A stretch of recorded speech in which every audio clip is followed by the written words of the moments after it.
Well, hello there, Minecrafters. Thanks for coming by. We're back in Diversity 2, the multi-genre map. We're at the developer commentary. Yes, if you've never seen this before, I am the lead map maker on this with the help of 5 other builders. And we're heading into the arena branch. Spoilers if you haven't played. Last time we talked about my thought process of this branch that was kind of almost solo. I think Cordy helped with one or two little thing. I don't remember what he helped with. He says he was there, but he must have been. And this time we're going to go in more technical episode. So kind of showing you the commands. You can see here, ooh, lag spike, but I already have it loaded.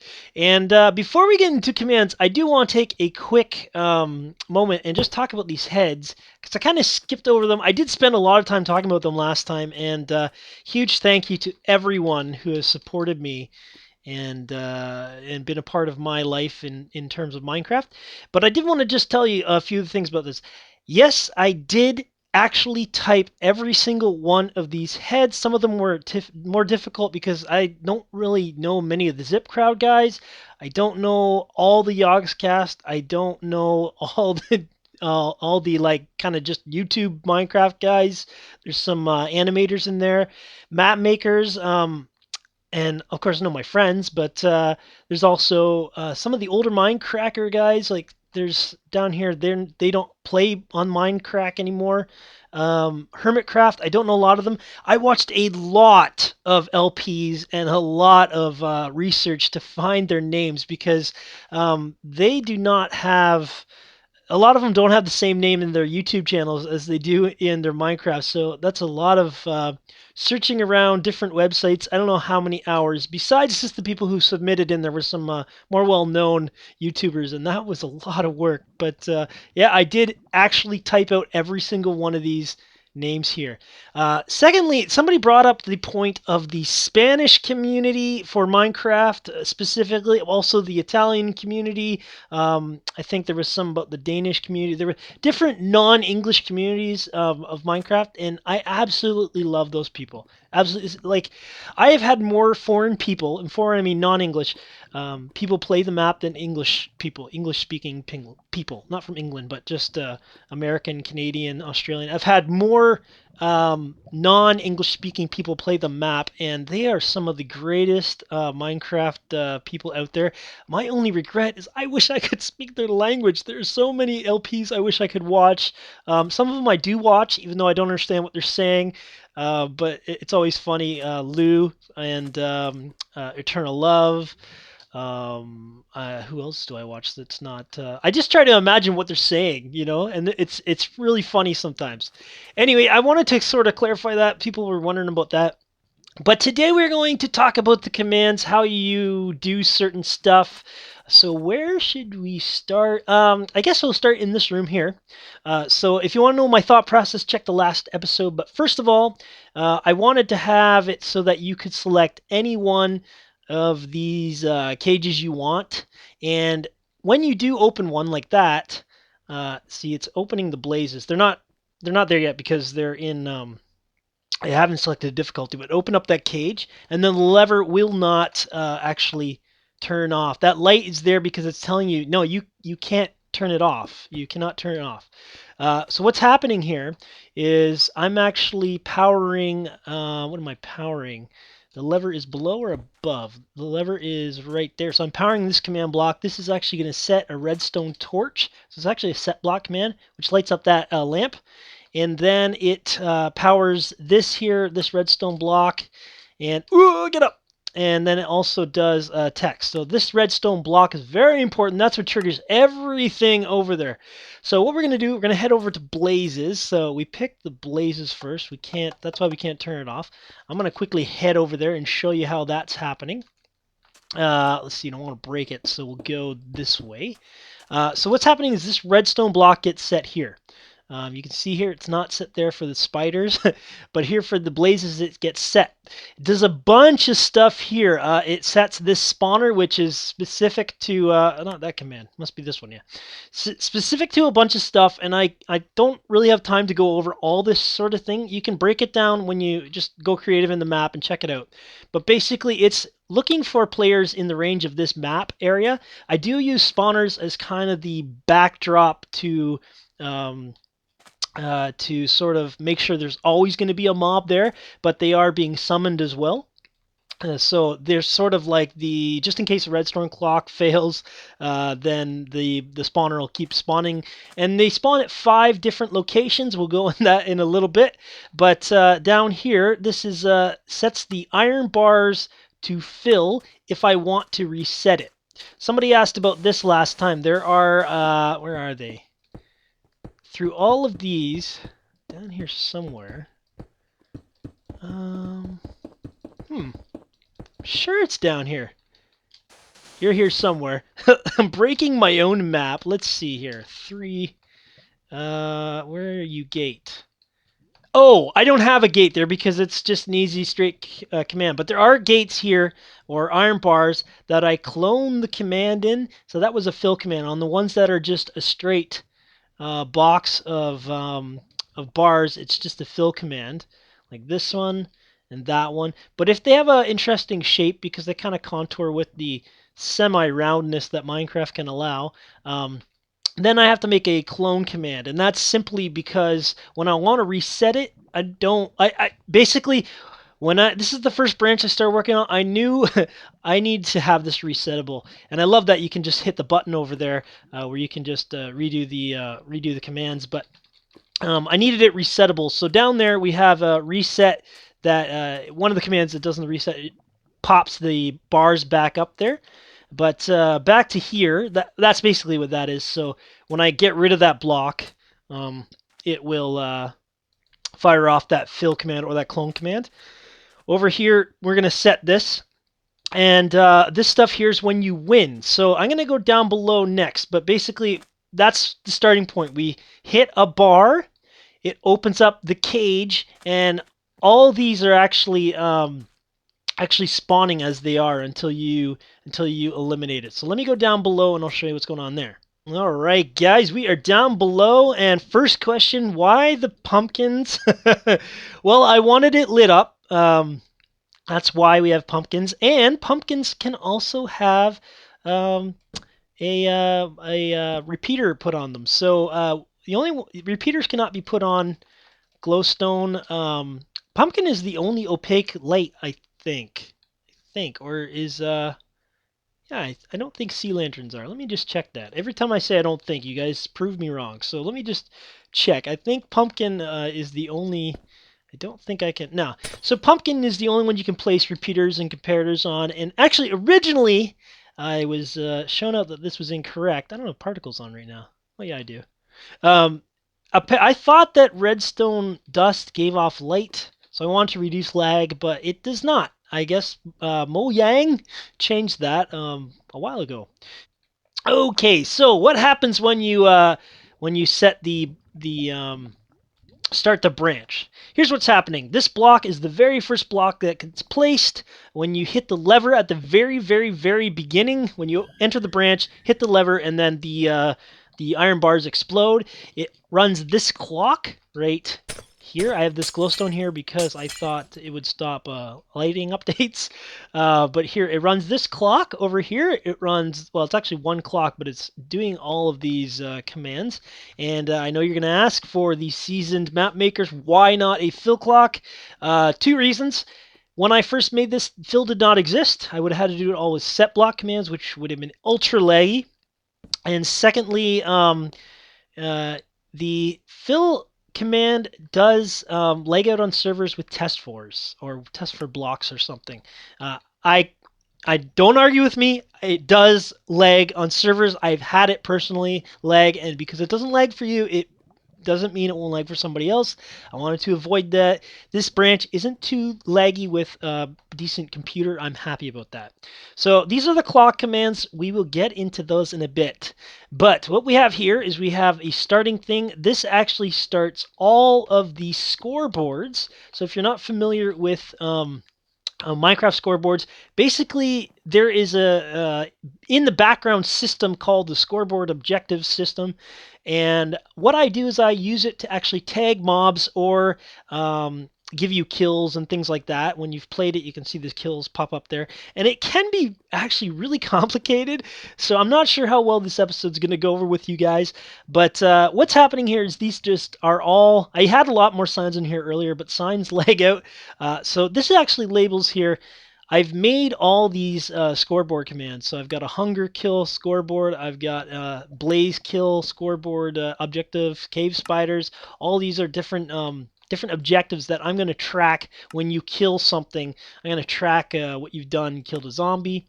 We have to put a repeater just because it takes a lot of... I think that's over the length of what redstone can do. I've got... yeah, I've got a trader. I don't know why he's... I guess I... Oh, I'm eliminating him so I can... Just in case the trades get locked, I have to reset that trader up top there. And then I actually spawn him. Now, somebody did ask about how do you make a custom villager trade. I don't really use any mods for map making. The only thing I use for map making is a little bit of MC Edit, which I'm getting a little bit better at. I'm kind of derpy in it. But I pretty much do everything in creative, and you can now with all these commands. So I'm summoning this villager. I'm giving him all this sort of stuff here that I'm giving him basically... all his stuff that you can buy and trade for, and that's... I think I made it so no new trades open up. Again, I don't really have time to go into that. This is kind of general purpose of how it goes. What I would suggest, if you're interested in how this command works, one guy who does awesome tutorial videos is Dragnoz. I'll link him in the description. He pretty much teaches me how to do anything I want to do in the map, but also just go down here in creative and check it out and try to figure out what this stuff means, because I honestly don't even really understand this language totally. I kind of get it. I kind of derp through it and make it work, but it's very archaic what I do. Then we have some death count stuff. We have an effect which is actually night vision. And the reason I had to put night vision on the player is because the skeletons won't come out and attack you unless it's at night. And if it's at night, you can't see. And I didn't want to put lights all over the arena, so that's why you have night vision, so you can see. And then mobs burn in the day, so you have to be at night basically so you can see. And then if we want to reset the map, that gets removed here. So all these commands are setting all the scoreboards and everything like that. These are okay. So basically, on this side, I have parent kills. What that means is it tracks the total. It tracks how many kills each player gets, and then the group kills are dummy commands. They're different objectives I've made up, and it tracks individually how many each player gets. So when you play with a friend, it tells you how many you each individually get, but the outcome is dependent on how many you get total, I think, unless I screwed that up. I might have screwed that up in the map making. So anyway, that all sets up starting point. When it turns off, there is a reset. These are all reset commands. Basically what they do is they set some blocks, they set those cages back up, they remove all the scoreboards. Some of my map making friends says, why do you bother removing scoreboards? I just like to have it fresh. I like to have nothing on there. I think these are resets as well. I'm not entirely sure, and it's been a while since I looked at all these commands. But then this other one here, it takes your effect off, so when you go back to the hub, you don't have night vision on you. And I'm not sure what that one does, but there's kind of two resets. There's one that resets the entire branch, and there's one that turns off like scoreboards and stuff, keeps the progress, so to speak. But if you want to return to the hub and then come back to the arena, you can do that too. And they're broken up between these reset commands and these reset commands. Okay, moving on. I hope that last section wasn't too quick or too complicated for you, but I hope it gave you just a little bit of info of how that kind of works. That's not the important part. This here is the meat and potatoes. This is the computer, basically, of how it works, all the calculations. The other stuff is just basically stop and start. This is what's really important here. On this side, I have these are basically tracking the player kills and then setting the game to say, okay, you've moved on. You've stopped all these. You've stopped a number, or you've killed a certain amount of mobs. So now you can now shut down the spawner. That was very important because in Diversity One, huge complaint. I wanted to be able to say to the player, okay, you're done. You can stop with those mobs. You can move on to somebody else. People appreciate it a lot more, I think. And this side here is basically telling you. When you kill a certain mob, we're going to spawn another one somewhere because the spawners are not actually that reliable, especially the zombie spawner. A lot of LPs had problems with the zombie spawning. I finally got a system that kind of works. For some reason, the zombies don't spawn like any other spawner. They just stop spawning. I don't know why. But I do have all these summon commands that kind of override the spawners, but the spawners are that backup. So I think what we're going to do is we're going to start over on this section here. This is where we kill everything. So I think this will work. I've got some mobs here. Let's see. They should be somewhat in alphabetical order. If it's set right, I'm going to spawn a... hold on a second. Difficulty E. If I spawn a silverfish and then I kill it, you see that go off there? See that comparator go off there? So I get to kill it. Ooh, 2 kills. It's a little bit too fast though. Let's do it a few times. Let's do it a few times. Okay. There they go. It went off. And one more time. Get back. Oh no, don't go down there. Don't go down there. Oh, ugh. One more time. You'll see it there. The comparator. Get back here, you son of a gun. Ah, okay, whatever. So we are checking for the silverfish point score here. Because what I want to do is I want to set off a comparator here, set off a signal, and then here I'm gonna change your score to 1. So you have a parent kill of 1, but then your visual kill you get 1. You add 1 to your visual. And that's basically just because I need to set all these commands. It's going to spawn. This is an easy way to spawn random things. What it does is it summons a silverfish in a random location. There are 5 random locations in each pen except for, what are these guys? I'm not really sure what those ones are. Those are, magma cubes do not have a random location because there's so many of them. But all the other ones have a random location. When you kill something, then it pops up somewhere else in that little cage. Originally, they popped in the same place. It was too easy based on my beta testers, so I made that a little more tricky. So what's happening is when I make a kill, let's do a zombie here. And I think zombies are on this side. No, where are zombies? Zombies must be over... where are zombies? Zombies are over here. Okay. So if I kill a zombie, get back here! Okay, I'll trap you in there. There we go. If I kill a zombie, watch that comparator. There we go. Fired off there. It's going to add a point to my actual visual, my actual kill that gets calculated over there. And also, it's going to summon a random zombie. So I've got... How that works is I'm going to fire off these command blocks. These are all different random looking zombies at different locations. And one command block will look like this. So here's my random location. Well, it's not a random location, but based on the way it shoots at the dispenser, it could be random. And then this one's wearing chainmail boots, chainmail leggings, and a chainmail chest plate. And if I kill another one, we'll just kill another one. This one here is wearing leather chestplate, wooden sword. These have different stuff, just visually looks a little better. So what happens is this fires off here. It also sets, where is it? Sets a block down here, which activates it to turn it off. But then it also fires this off, and I believe it clones that as well. It's kind of a quick process, but basically it goes boom, boom, It hits this, hits this, hits this, hits this, very quickly, and then we never run out of random places to spawn these guys. Okay, now for the more complicated part. It is a little more condensed, but it is complicated because it's using the scoreboards. But basically, this is tracking all of our kills and rewarding you based on what you get. So what happens here is I've got this same clock firing off all these commands, always checking to see if there is a minimum of 15 kills by anybody in killing blazes in this case, all the way down, all these different mobs. Oh, by the way, creepers, if they blow up, then no, it doesn't count. That's Minecraft, not something I did. If they blow up, then it doesn't count. You actually have to kill them.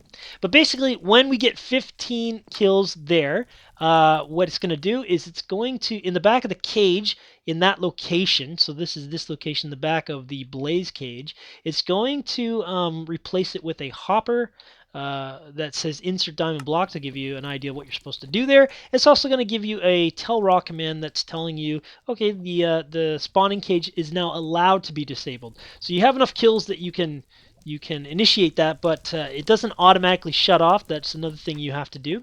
The other thing is, now all these are the same. But the other thing is we have 2 on the end. When you get any kill, so I've made up this diamond kill that just runs off of the parent total kill count objective. Basically, when anybody gets a kill, then you get a point. It's going to constantly give you, or test for 1 point, reset you to 0. Test for 1 point, reset you to 0. Test for 1 point, reset you to 0. Just so we can fire off this command block here, which summons your diamond above there. So every time you get a kill, unless you, I guess if you killed 2 at exactly the same time, you would only get 1 diamond. But other than that, you get a diamond here. It summons right above here, which is the middle of the arena. And then on the other side here, if we kill a ghast, which that score gets set up top, I'll show you in a minute. But basically, if you kill a ghast, it gives everybody 5 levels, so you can use them to enchant, and then it plays that sound just to say, yeah, you got 5 levels. In the original version of Diversity 2, I didn't put that in there, and I don't think they noticed that you were getting levels until you had quite a few.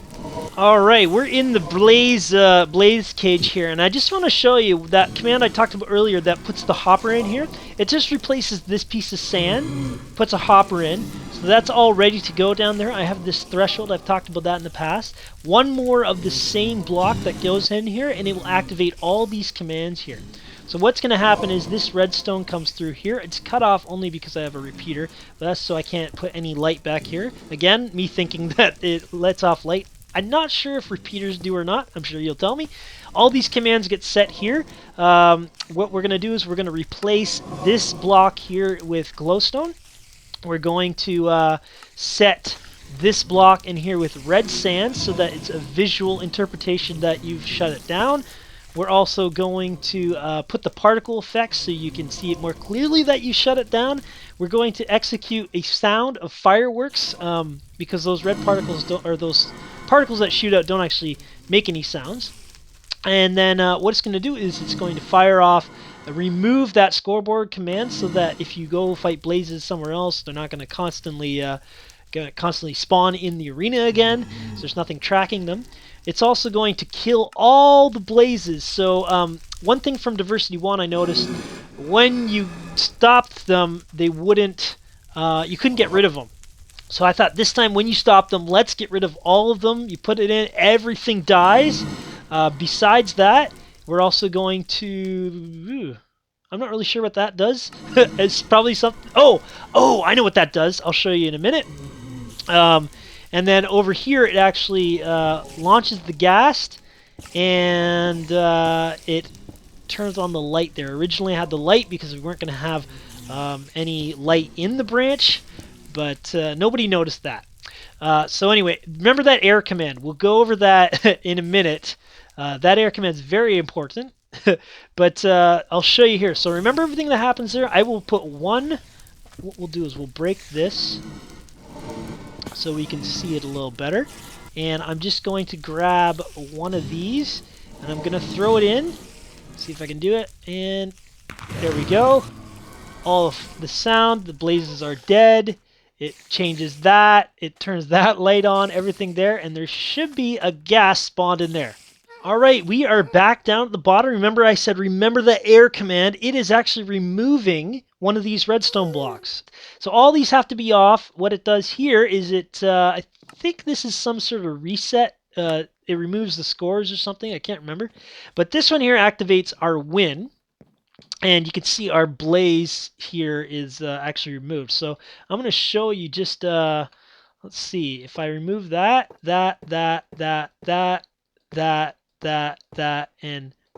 and one more here, boom, it sets off this, which then in return sets off a bunch of commands up here, but basically all it does is makes the wool appear right here.